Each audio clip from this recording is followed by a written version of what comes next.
वीरा स्वामी नयन पथगामी भवतु मे, महावीरा स्वामी नयन पथगामी भवतु मे। ऐसे महावीर स्वामी के लघुनंदन 28 मूलों के धारी परम पूज्य मुनिवर अर्जित सागर जी महाराज, जो अपनी साधना का समय निकालकर, उसमें से समय निकालकर आपको समय दे रहे हैं, ऐसे गुरुवर के वचनों को आप श्रवण कीजिए। गुरुवर से निवेदन है कि हम सभी को मोक्ष मार्ग पर सिद्धत्व की कैसे प्राप्ति हो। लगाएं नमोस्तु। नमोस्तु बोलो पहले। हे स्वामी नमोस्तु नमोस्तु।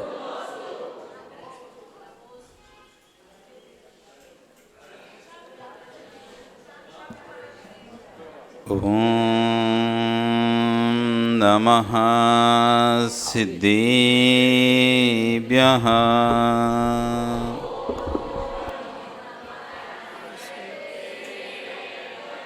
ओम नमः सिद्धेभ्यः।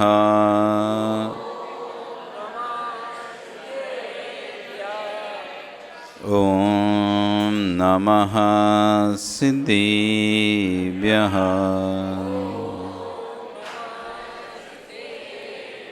तिर्यणि खग्गिणाय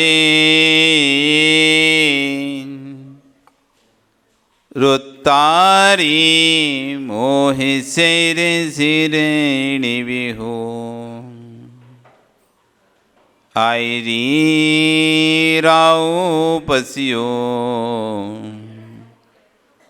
परवादिन्यो भव्य जी लोए। नमो अरिहंताणं नमो सिद्धाणं नमो आयरीयाणं नमो वज्रायाणं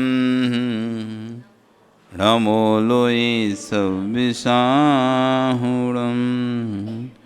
बोले अनंत अनंत से परमेष्टि भगवानी की, आदिरम आदिनाथ भगवानी की, वर्तमान शासनाई महावीर भगवानी की, आचार्य कुंद कुंदेव स्वामी महाराज की, आचार्य गुरु विश्व सागर जी महाराज की, अहिंसा में विश्व धर्म की।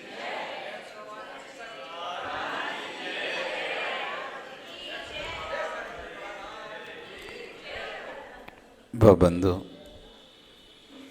वर्तमान शासन नायक वर्धमान स्वामी के शासन में तीर्थंकर प्रभु की चरण निश्रा में बैठकर हम सभी जिन देशना का श्रवण कर रहे हैं। आचार्य वन कुंद कुंद स्वामी महाराज ग्रंथ राज रेण सारजी में श्रवण श्रावक ओवे धर्मों की व्याख्यान कर रहे हैं, तो वहीं आचार्य वन विश्व सारजी महाराज उसी व्याख्यान को और सरलात्मक रूप में समझा रहे हैं। आचार्य कल यहाँ पर कह रहे थे, सांसारिक जितने भी सुख चाहिए ये सब सुपात्र दान के फल से प्राप्त होंगे। जितने भी जगत में सारभूत सुख हैं, दो चीज होती है, सार और एक निस्सार। सार निकल के जैसे आप रस आदि निकालते हैं, मौसम्बी आदि का रस निकालते हैं, अनार का रस निकालते हैं, तो रस निकालने का जो बचता है वो क्या कहलाता है? निस्सार। इसमें अब कुछ नहीं बचा, सब कुछ निकल गया। जितना भी पौष्टिक था रस में, जितना भी था, अब तो सिर्फ फोका फोका रह गया। उसके खाओ भी तो कुछ फर्क नहीं पड़ने वाला, उससे कुछ उससे ताकत या उससे शक्ति नहीं मिलने वाली है। तो निस्सार सुख और सारभूत सुख दो प्रकार के सुख होते हैं। निस्सार सुख यानी जिनके भोगने के बाद कोई सार नहीं है, जिनके भोगने से कर्म का बंदी है और दुर्गति की ही प्राप्ति है, वो होते निस्सार सुख। जन्म ले लिया, कल बताया था सज्जन जी, जन्म ले लिया तुमने, जैन कुल में भी जन्म ले लिया, लेकिन जैन कुल में आकर भी उस कुल की महत्ता नहीं समझ पाए, तो आपका जैन कुल में जन्म लेना कोई सारभूत नहीं है। हम जिस कुल में पैदा हुए हैं उस कुल के कुलाचार को नहीं जान पाए आज तक। आपको अपने कुल की बहुमान नहीं है, बहुमान। व्यक्ति को जब किसी वस्तु का बहुमान आता है ना, बहुमान सिर पे रखता है, उसे पलकों पे बिठाता है, उच्चासन पे रखता है। आपको अपनी पर्याय का बहुमान नहीं है, आपको अपने कुल का बहुमान नहीं है, इसलिए तो कहीं भी अपने कुल को लजा देते हो। ऐसे जैन कुल में, जिस कुल में लोग जीवन प्राप्त करने के लिए तरसते हैं, मां बैठ जाओ, खड़ी क्यों? जिस कुल में लोग जीवन प्राप्त करने के लिए तरसते हैं, ऐसे कुल आपको प्राप्त हुआ है। आपको आसान है, भगवान की भक्ति करने मिल रही है, साधुओं के चरण छूने मिल रहे हैं, उनको आहार देने मिल रहे हैं। जीव तरसते हैं। वो माँ जो रोज आती है, वो बैठी है, तुम लोगों को भक्ति करते देख तो उसका ही मन होता है मैं भी ऐसे यहाँ पर भक्ति करूं। आप लोगों को आहार देते हुए उसका मन होता है मैं भी आहार दूं, लेकिन सोचती नहीं दे पाते, कुछ नहीं, वहीं बैठी है जो मुन्ना कर रही है। और आपको कल पर्याय मिली है, तब भी आप जैसे अभागा जगत में कोई नहीं होगा।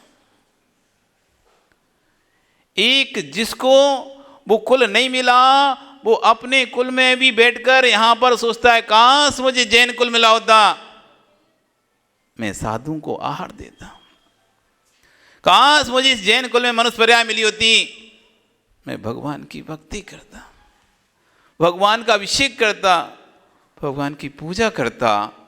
एक जिसको कुल नहीं प्राप्त हुआ, वो घर बैठे बैठे, मंदिर के दरवाजे पर बैठे बैठे, देरी पर बैठे बैठे ये भावना भाता रहता है। और एक बेअभागे हैं जिनको कुल भी प्राप्त हुआ है, पराय की प्रत्या शक्ति भी है जिनके अंदर, तब भी ऐसे अभागे अपने कुल का बहुमान समझ ही नहीं पाते। क्या महत्व उस दान का, क्या महत्व इन गुरुओं का, क्या महत्व इन प्रभुओं का। आचार्य भगवान समद्भव स्वामी महाराज द्वितीय शताब्दी के एक ऐसे महान आचार्य, कलिकाल सर्वज्ञ की उपाधि जिनको प्राप्त थी, जो न्याय के प्रखंड विद्वान थे, जिनके आगे कोई भी विद्वत्ता किसी की ठहरती नहीं थी। ऐसे प्रकांड विद्वान साधु भक्ति से जब भरे होते हैं, वो रतन ग्राण साफ का आचार में श्राप के लिए कहते हैं। क्या चाहिए तुमको? सुंदर शरीर चाहिए, भोग सामग्री चाहिए, अपना नाम चाहिए, यश चाहिए, ख्याति चाहिए, क्या चाहिए तुमको? जो कुछ चाहिए आपको सब मिलेगा, जो चाहिए वो मिलेगा, जो चाहते हो वो सब मिलेगा। भोग, सुंदर रूप, शरीर, ख्याति, लाभ, पूजा, क्या चाहिए सब मिलेगा। तो श्रावक ने पूछ लिया क्या करना पड़ेगा? जब भगवान आप बोल रहे कि सब कुछ मिलेगा, तो सब कुछ मिलेगा तो हमको क्या करना पड़ेगा? यदि आपसे कहा जाए कि भैया आपको खूब धन मिल जाएगा, सुंदर रूप मिल जाएगा, ये मिल जाए, तो आप फिर प्रश्न अगला होगा ना, क्या करना पड़ेगा उसके लिए? हमें कुछ नहीं करना। आचार्य भगवान कह रहे हैं भक्ति सुंदर रूपम। यदि सुंदर रूप चाहिए, उच्चई गोत्रे पिणते भोगो दाना उपवासनात् पूजा, भक्ति सुंदर रूपना स्तबना कीर्ति तपोनिधि। जो तप का खजाना है, ऐसे साधु परमिष्ठियों की स्तबन उच्चई गोत्रे पिणते, मात्र प्रणाम मात्र कर लो, आपका नीच गोत का आश्रम रुक जाएगा। प्रणाम मात्र भी करने से किनको? तपोनिधि, जो तप के खजाने हैं, तप का धारण किए हुए हैं, ऐसे साधु परमिष्ठियों को मात्र प्रणाम मात्र करने से उच्चई गोत्रे, ऊंचा गोत्र मिलता है।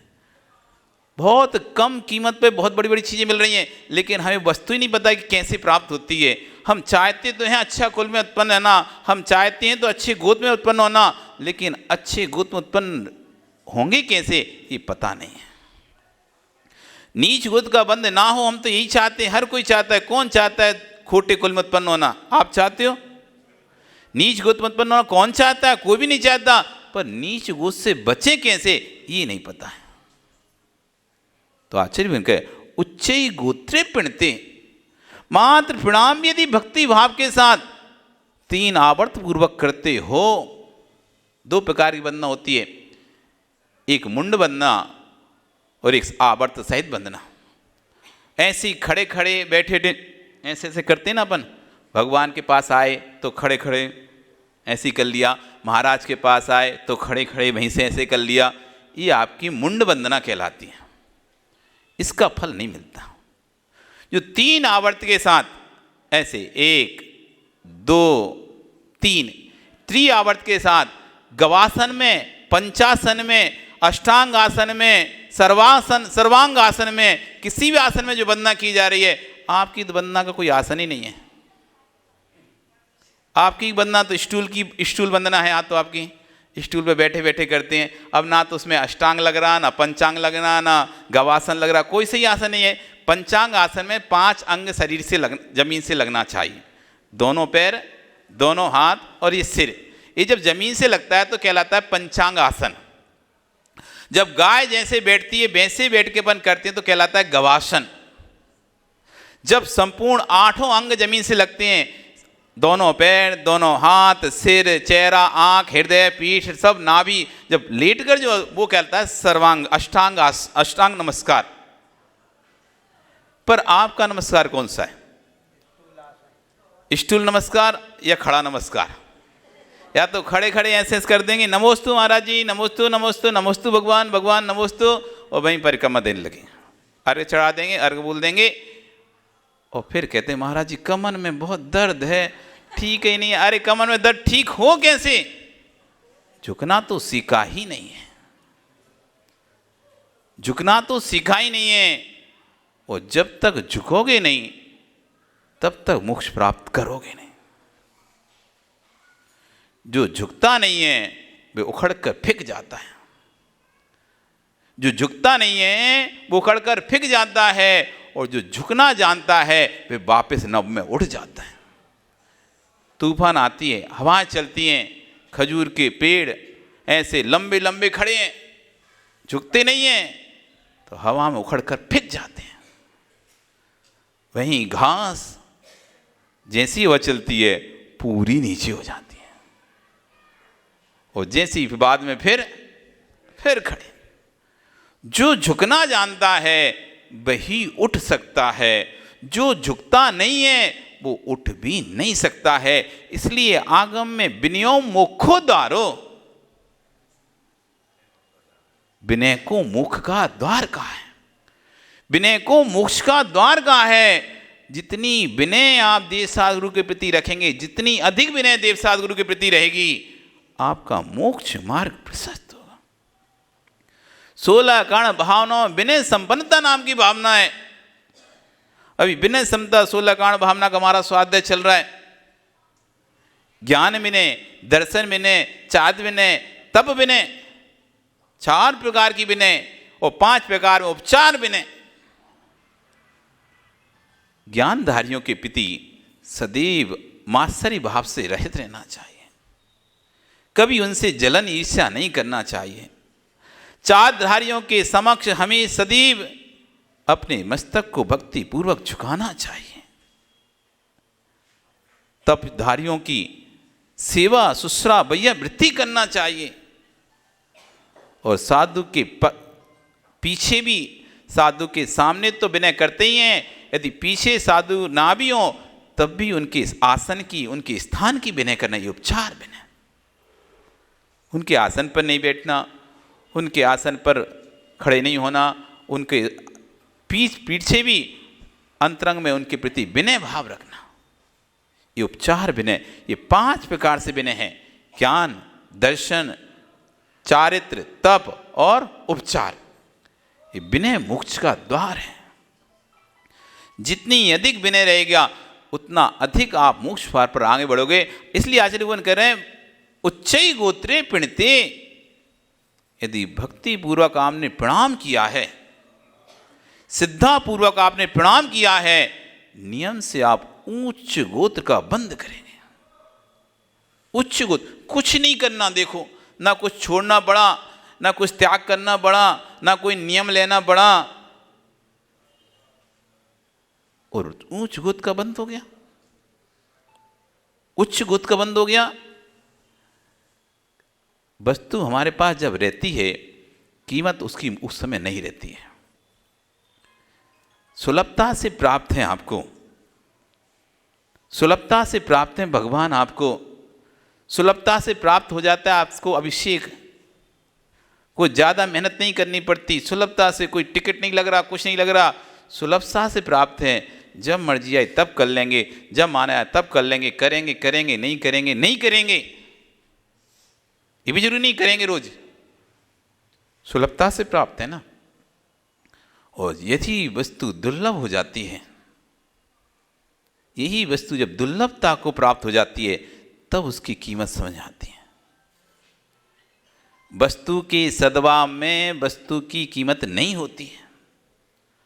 आपके पिता जब जीवित थे तब आपको नहीं लगता था पिता का क्या सहारा है,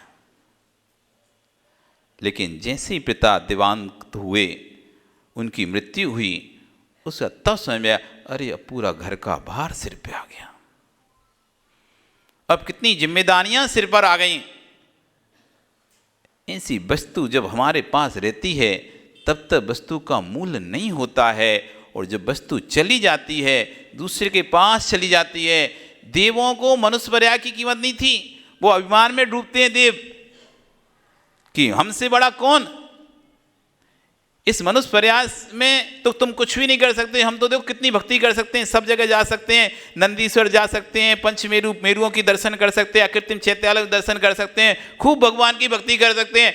ऐसे अभिमान में डूबे हैं देव, उन्हें मनुष्य पर्याय की तुच्छ समझ रहे हैं, क्या है कुछ नहीं है, तुम तो कुछ कर भी नहीं सकते, हमको जो भोग भोगना है भोग सकते हैं, हम किसी का भी उद्धार कर सकते हैं, हम किसी को भी खुश कर सकते हैं, किसी को भी वरदान श्राप दे सकते हैं। इतना अभिमान में थे, लेकिन उनका अभिमान तब चूर होता है जब तब कल्याणक के दिन भगवान की पालकी उठाने का अवसर आता है।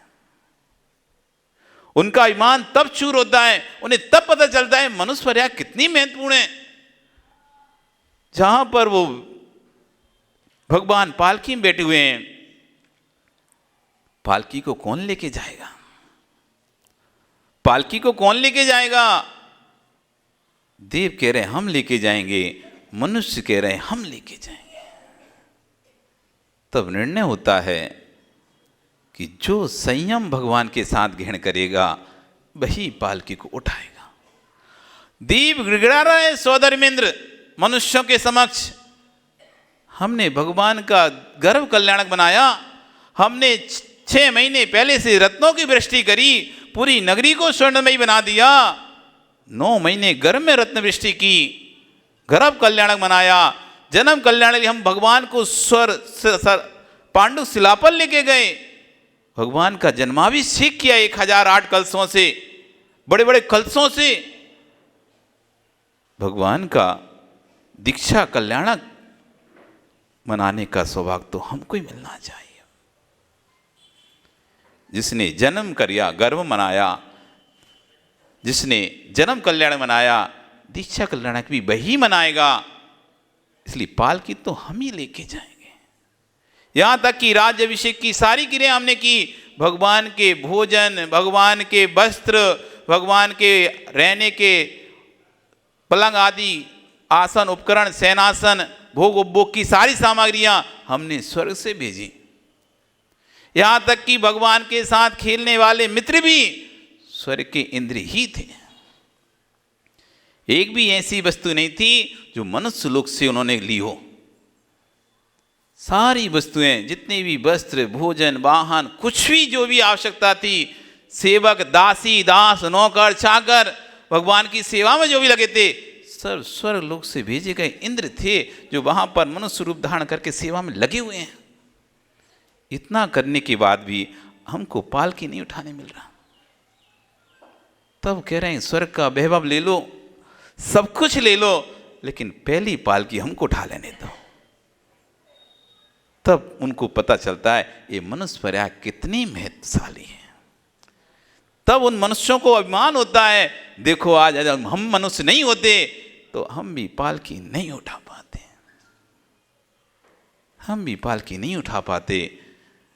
तब मनुष्य अपनी पर्याय को धन्य मानते हैं, धन्य हमारी पर्याय, हमको भगवान की पालकी उठाने का अवसर प्राप्त हुआ है। ये वो पर्याय है, वो पर्याय, ये वो मनुष्य पर्याय है तुम्हारे पास जो नर से नारायण बनाती है। ये वो मनुष्य पर्याय है जो नर से नारायण बनाती है। बाकी किसी भी, चाहे देव कितना भी मेहनत कर ले, उससे नारायण न बनाने से कोई नहीं बना सकता। उसे आना मनुष्य गति में ही पड़ेगा। सर्वाण सिद्धि एक बाल का अंतर बस सिद्ध शिला से, इतने निकट है सर्वाण सिद्धि। वहां भी पहुंचकर देव को वापस मनुष्य पर्याय में ही आना पड़ता है। वो सोचे कि हम बस एक बाल के अंतर है, जल जाएं कहीं मोक्ष सिद्धालय, नहीं जा सकता। उसको भी मनुष्य पर्याय को प्राप्त करना पड़ेगा। यहां पर आकर संयम को धारण करना पड़ेगा, तपस्या करनी पड़ेगी, विनय करनी पड़ेगी, तब जाके कहीं मोक्ष जा पाएगा। इसलिए आचार्यवन कह रहे हैं उच्चई गोत्रम प्रणते, ऊंचा गोत्र चाहिए, प्रणाम कीजिए, मुंड बंदना नहीं, आवर्त सहित बंदना कीजिए। ऊंचा गोत्र चाहिए, प्रणाम कीजिए, मुंड बंदना नहीं, आवर्त सहित बंदना कीजिए, पर्यंक आसन में बंदना कीजिए, आप गवासन में बंदना कीजिए, पंचांग आसन में बंदना कीजिए, अष्टांग आसन में बंदना कीजिए, पर किसी ना किसी आसन में आवर्त पूर्वक बंदना कीजिए, तब जाके मिलेगा आपको उच्च गोत्र। उच्च ही गोत्रे पिंडते। और क्या चाहिए? भूख चाहिए, घर में सुख समृद्धि चाहिए, पैसा चाहिए, गाड़ी घोड़ा चाहिए, धन चाहिए। कितना धन चाहिए? जितना चाहते उतना धन मिलेगा, जितना पैसा उतना पैसा मिलेगा, जितने भोग सामग्री है एक से एक बढ़कर भोग सामग्री चाहिए। भोग चाहिए, भोगो दाना, दान दो, जितना अधिक दान दोगे भोगो उतना अधिक औषध शास्त्र अभय आहार। साधुओं को दान दो, और आप हम आगे साधु तो आहार पे उठे नहीं, वे भोजनशाला में गचर करने भर गए। जितनी देर तुम बैठे थे उतनी देर भी तो साधु यहां पर बैठा था, उतनी देर तो उसने भी तो उतनी ही समय निकाला है। जितना तुम थके तो उतना ही तो वो थके थे, जितना तुम बोले थे उतना ही तो वो बोले थे। पहले ही हमको अपना दिखता है। ग्रंथों को पढ़ना चाहिए, इसलिए आगम ग्रंथों को। आप आगम ग्रंथ नहीं पढ़ते, बस पूजन पाठ की पुस्तकें पढ़ के नहीं रख देते हो। आगम ग्रंथों को पढ़ो, स्पष्ट मिलेगा। गुरु को दे आहार, फिर निज करे आहार। मुनि को दे आहार, जो सच्चा श्रावक होगा, जो सच्चा श्रावक होगा, मुनि को दे आहार, फिर निज करे आहार। नगर में साधु होगा और उसके भूखे रहते रहते हम पेट भर लें, उससे बड़ा पापी जगत में कोई नहीं होगा। पढ़ना चाहिए, पढ़ना चाहिए, बस पूजा पूजा और मालाओं में मत लगे रहना। पूजा पूजा मालाओं में मत लगे रहना। ये पूजा माला करते करते ऐसा ना हो नरक चले जाओ। हाँ सत्य है, आप धोखे मत रहना। कभी कभी वो फार्म पूरा भर के जमा करते हैं ना, तो एंड टाइम पे टेंडर कैंसिल हो जाता है, कोई एक आध कमी रह जाती है तो थोड़े से में कैंसिल हो जाता है। तुम ये नहीं समझना हमने टेंडर भर दिया पूरा तो हो गया। पर्चा भरने जाते हैं, आधे तो कैंसिल हो जाते हैं, कोई विधायक का, कोई इसका, कोई उसका, निर्दलीय भरते हैं। तो इसलिए अलग से भी एक वकील लेके चलते हैं, ये कोई कमी ना रह जाए। क्यों कि एक भी कमी रह गई ना, पूरी मेहनत बेकार। एक ही पर्ची, एक भी कॉलम छूट जाता है ना, इतना सा भी छूट गया ना कॉलम, रिजेक्ट। इतनी दिनों से मेहनत में लगे हुए थे, इतनी दिनों से प्रचार कर रहे थे और इतनी सब व्यवस्था करी, लेकिन तब भी पर्चा रिजेक्ट हो गया। ऐसी भैया पूजन करते पाठ करते करते भी कहीं यदि तुम चले गए ना कहाँ पे, नरक, तो सब करा कराया बीड़ा गर्त। आज ही पढ़ रहे थे, भगवती आराधना की प्रस्तावना चल रही थी। जीवन भर धर्म किया, जीवन भर धर्म कर रहा था वो, पूजा पाठ किया, पूजा पाठ किया, लेकिन मरण समय में अपने परिणाम नहीं सुधार पाया, क्योंकि पूजा पाठ का ही था दिमाग में, बस वो ही पूजा। कभी ये सोचा नहीं था पूजा पाठ से भी उठकर कोई धर्म था, वो मेरे परिणामों की निर्मलता थी, वो मेरी परिणाम विशुद्धि थी, पर उसको तो उसने कभी जिंदगी में समझा ही नहीं था। पूजा पाठ किया था, आखिरी समय अपने परिणामों को नहीं संभाल पाया और संक्लिष्टता पूर्वक मर गया, तो जीवन भर की साधना उसकी व्यर्थ गई। इसलिए इसको करो, निषेध नहीं है। श्रावक की क्रियाएं, भक्ति करना, पूजा करना, अभिषेक करना आदि क्रियाएं हैं, उनको करो, लेकिन उनको करके उनके पीछे समझो, उनको समझो। भोगो दानात औषध शास्त्र अभय आहारा। दान चार प्रकार, चार ढंग को दीजिए, धन बिजली उनहार, नरभव लाहो लीजिए। ये धन तो बिजली के समान है, बिजली के जैसे बिजली चमकती है और फिर कहाँ गई पता नहीं चलती, क्षण भर में बिजली विलय को प्राप्त हो जाती है। ऐसी धन है, जब तक तेरा पुण्य का बीता नहीं करार, तब तक तुझको माफ है, गलती करो हजार। ये पुण्य का जब तक द्रव्य रखा हुआ है, तब तक धन का द्रव्य रखा हुआ है। जिस दिन पुण्य का द्रव्य खत्म, उस दिन धन का द्रव्य भी खत्म।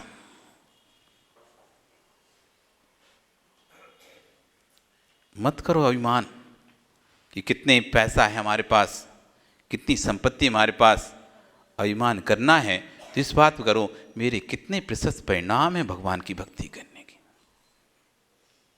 धन वैभव का अभिमान मत करो, पैसे का अभिमान मत करो।